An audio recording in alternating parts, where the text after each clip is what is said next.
We are doing a project on childhood trauma because we know a lot of people who have been affected by it. So we want to inform others. Yeah. So childhood trauma is frightening, dangerous, or violent event that can pose as a threat to a child's life.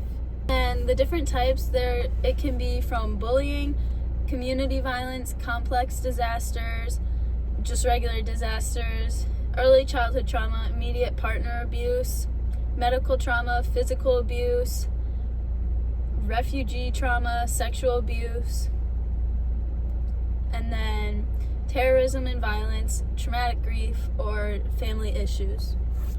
The most known kinds are physical abuse and sexual abuse. So physical abuse can be confusing because you never know what the abuser's emotions are, so you never know how they're feeling and when they're gonna act on it. So sexual abuse of someone under the age of 18 happens if the other person is at least 5 years older than you or a sexual act of some kind happens. And then about 90,000 new cases of child sexual abuse are reported to CPS each year, which is a lot. It's usually males that are the abusers. Females, it can happen with females, but it's less likely, and you'll usually find cases with the males being the abuser. Childhood trauma can affect kids of all ages in different ways. Young kids get affected by having a lot of fear. They get a lot of fear because they don't know who to trust or who to turn to because they're so young. So that's where their fear grows. Effects on them could be a loss of language. They could lose all their toilet skills. They have a lot of night terrors, which limits their brain growth. All of these negatively affect learning and self-control. So younger kids who will get abused will not have good learning skills and they will not have good self-control. School age, so around elementary to early middle school, kind of younger around there. They get preoccupied in their mind, so they get overwhelmed very easily with their experience. They get a lot of guilt and shame building up inside of their mind. They might complain about having a stomach ache or a headaches because of being so overwhelmed with their guilt and shame. You'll also find that they have a change in behavior. They'll have a new fear, they'll have no sleep, they'll be more aggressive, and they'll be more impulsive. The next group is teens, which is also known as the hardest one to detect having a childhood trauma because as they're so emotionally volatile regardless of the type of trauma that they went through. It's like the elementary kids, they'll be often preoccupied in their head thinking about the event over and over again. They'll be consumed with guilt or fear or shame about the event. After this trauma happens, they feel weak and they don't want to feel weak, and they'll often isolate themselves from their friends. They'll have thoughts of revenge depending on the type of trauma. They'll often have a lot of sleep disturbance, so you'll find them saying, oh, I stayed up late because I was studying, I stayed up late because I was talking with friends, when in reality they just can't sleep. So there are celebrities that have suffered from childhood trauma, and some of them are Nicki Minaj, who her dad was a drug addict and who used to sell their furniture in order to buy crack. Another one is Christina Aguilera, who had an abusive father, and she felt powerless over her family because she couldn't do anything. So her mother ended up taking her and her sisters to live with her grandmother, and she never really talked to her father much.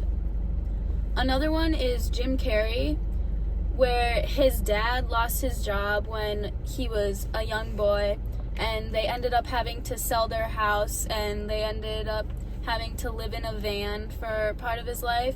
So when Jim got a job, he was pretty much providing for his family because his dad, after he lost his job, just kind of got lost. So another one is Oprah Winfrey, who was sexually abused when she was 9 by her 19-year-old cousin. She also got abused by other relatives, and she found out that she was pregnant at age 14, but the baby boy was born premature, and she ended up losing him at 2 weeks old. So kids that suffer from childhood trauma, some of them may be like overly sensitive to other people's moods and trying to figure out like what the other people are thinking or like how they're feeling in that day. Also, kids that suffer from childhood trauma will keep their emotions to themselves and never let like anybody know when they're angry or sad, and fear of being weak. As the child that has been traumatized grows up, they can usually figure out a way to like comfort themselves and find out what relationships between other people are right and are beneficial and which ones are destructive. Exposure to trauma during childhood can often lead to heart disease, high blood pressure, and cancer due to all of the stress. It also can lead to toxic stress, which stems from extreme abuse and neglect. Toxic stress is always being in fight or flight mode, so you're always on edge, always panicking in your head. In overcoming childhood trauma, you first need to understand what happened to you and how it's not your fault. Trauma causes a lot of big emotions. Until you learn how to process your emotions, you're going to keep repeating the same damaging patterns that keeps you stuck in your head and hurting. And after you understand your trauma and how it affects you, you can put that change into your life and make it a lot better for yourself. If you have a friend that is suffering from childhood trauma or going through trauma currently, you need to make them understand that it's not their fault and give them hope, which could be something to hold on to or someone. Okay. Part of our advocacy is to show this video during Academy to spread awareness of childhood trauma. Also, in hopes of showing this video, we want people who have suffered or are currently suffering to feel free to share what happened to them and, if needed, to get help for themselves. We also want them to know that there's hope and you can overcome anything.